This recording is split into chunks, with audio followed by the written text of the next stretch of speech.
second episode of I Have a Lot of Opinions.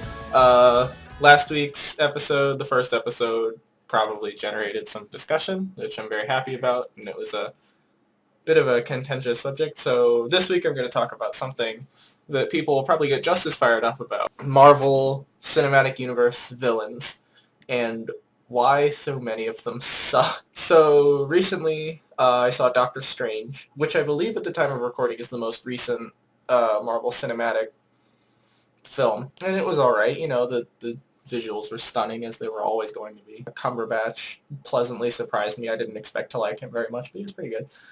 The main issue that I took away from the film was that the villain, whose name I don't even remember, was the most boring villain on the planet. Just the most one-dimensional, completely terrible villain. Can't understand his motivation. No reason to do what he's doing. He was so bad. And this has been a trend in a lot of the Marvel movies, where they take the good guy, they make a bad guy version of him, and then he's the bad guy, and he wants to do whatever, who knows what. Dark elves, Loki in the Avengers, the Dark Dimension, Whiplash. It goes to show you what impact they had that I can't even remember half their names. They were so boring. So I want to talk a little bit about what makes them boring villains, and I want to talk a little bit about what makes a good villain good. Because I don't think a villain has to be multi-dimensional to be a good villain, and I'll get into that later in the video. But I'm going to start out by talking about some of the Marvel villains that I like. One of my favorite Marvel villains was the guy from Iron Man 1, Obadiah Stane. Just a quick recap, he's Tony Stark's second in command at Stark Industries. After Tony decides that he doesn't want to make weapons, Obadiah, like the good capitalist he is, decides that he's going to have to kill Tony so he can keep getting that sweet terror money, and that ends very well for him. Obadiah is not a particularly multi-dimensional villain. He's not incredibly interesting, but I think he's better than a lot of Marvel villains because what he's doing has a real understandable motivation behind it. It's a really crappy, really simple motivation, which is he wants more money, but it's a reasonable thing to do for somebody with his moral compass to do in that situation. He has a motivation that people are able to look at and say, okay, I wouldn't do it, but I understand why he's doing it. And that makes him very interesting, in my opinion. The second villain that I want to look at briefly is Loki from Thor 1. Because in Thor 1, he's much more interesting than he is in the Avengers. In the Avengers, he's just boring, like working for a bad guy kind of guy. But in Thor 1, it's really interesting because, you know, he's adopted by Odin. He doesn't really feel at home. He feels he deserves the throne. He feels he deserves it more than his brother because his brother's kind of a shithead at the time. And so he does what any reasonable, loving brother would do. He sends an ancient Asgardian death robot to try and kill Thor. And that ends very well. But again, what makes him interesting as a villain is that he has an understandable motivation. Again, his moral compass is a little skewed. So, you know, normal people like you and I are like, all right, that's not what I would do in that situation. But I see why he did it. I understand his motivations. I understand what's going on here. Neither of these two villains is an incredibly multi-dimensional villain. I think Loki's a little better than Stane. I like Stane better just because I liked Iron Man better than Thor, but I did like both movies. My point being that the Marvel Cinematic Universe anyway knows how to do good villains. And this is all, I'm going to disclaimer, I should have said this at the beginning. I've only ever watched the movies. I haven't read the comics. I'm sure they're better in the comics than they are in the movies, so don't, jump down my throat on that.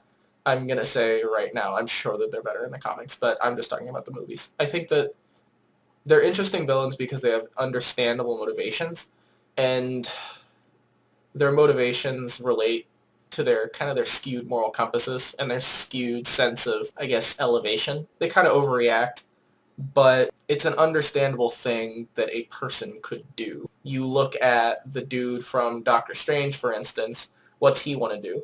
He wants to open, I shit you not, the Dark Dimension. Any normal human, even a human with a skewed moral compass, would look at that situation and be like, you know what? maybe I don't trust the ultimate evil of the universe to give me eternal life if I open his dark dimension. Nobody would think that. It's a completely terrible, ununderstandable motivation. Not only that, the character himself is just boring. He's just the evil version of Doctor Strange. He doesn't have any personality. He's terrible. I don't even remember his name. I remember the name of the ultimate evil guy, Dormammu, just because it's a simple name. But I don't remember anything about this other guy other than, like, he was good and then he turned evil because Dark Dimension or something. Some stupid thing like that. He's so bad. You look at Whiplash in Iron Man 2. Iron Man 2 was not good. You look at Whiplash. What's he? He's some angry Russian guy. And that's it. Like, I don't remember anything about why he was motivated. I don't remember anything about even his name. I remember he had a bird, and his whip, like, electric whip thing was cool. They're just such bad, boring villains. So I'm going to transition into... You'll remember I mentioned earlier in the video that a villain doesn't have to be multi-dimensional to be interesting. So I'm going to talk about that now by talking about my favorite villain of all time, Dio Brando from JoJo's Bizarre Adventure. Now I know what you're thinking. I'm anime trash. That's true. That's fair. However, hear me out before you just click off the video, because I think that Dio is a really, really interesting villain, and I really, really love him, and he's my favorite. And Watchmojo is the worst, and I hate them. So, quick recap. This is just part 1. I'm not going to be talking about part 3 Dio because I haven't gotten that far because part 3 sucks. So in part 1, Dio has a terrible life. His father sucks and he's poor. And then his father dies, and because the Joestars owe Dio's father a debt, Dio goes to live with Jonathan Joestar, the protagonist, and his father. And, you know, he's just a terrible person. Dio wants to be the richest and most powerful man in the world, and he doesn't care what he has to do to get there. What makes him interesting is not that he's multidimensional, because he's not. He's a very, very simple character. He's the antithesis to Jonathan Joestar's ultimate hero. He's the ultimate villain. What makes him interesting is that he knows he's bad. He knows what he's doing is not okay. He doesn't have some skewed moral compass to think that what he's doing is okay. He has the normal moral compass, or at least he knows about the normal moral compass that a normal person would have. He just doesn't care. He knows that he is an evil person, and he loves it. He revels in it throughout the series. It's amazing to watch him just be bad, and he's so good in comparison to Jonathan Joestar, who is so good. Just such a good-hearted person. Dio works well because his ultimate evil is the antithesis to JoJo's ultimate good. That is what makes him a very interesting villain. The reason why the Doctor Strange guy didn't work well is because he looked at the situation that he was in, and he believed that he was doing the right thing. No normal person would have believed that they were doing the right thing in that situation. The Dark Dimension. I'm never going to let the Dark Dimension go, because it just made everything so stupid. And it just made it so not believable. Suspension of disbelief is one thing, but it can only go so far, especially in a movie about people. They may be supernatural people, but at the end of the day, they're still people, and they still have to make normal person decisions, even given suspension of disbelief and even given the different circumstances that they're in outside of reality. I think that all you need to do for a villain is just make them interesting to watch, and I think that all you need to do for that is either make sure that the villain knows that they're the villain, or make sure that the villain has just a slightly skewed moral compass. If the moral compass is so skewed outside of the bounds of the universe that they're in, it just doesn't make any sense. It's the same issue that I have with the Hunger Games and, like, dystopian teen novels like that.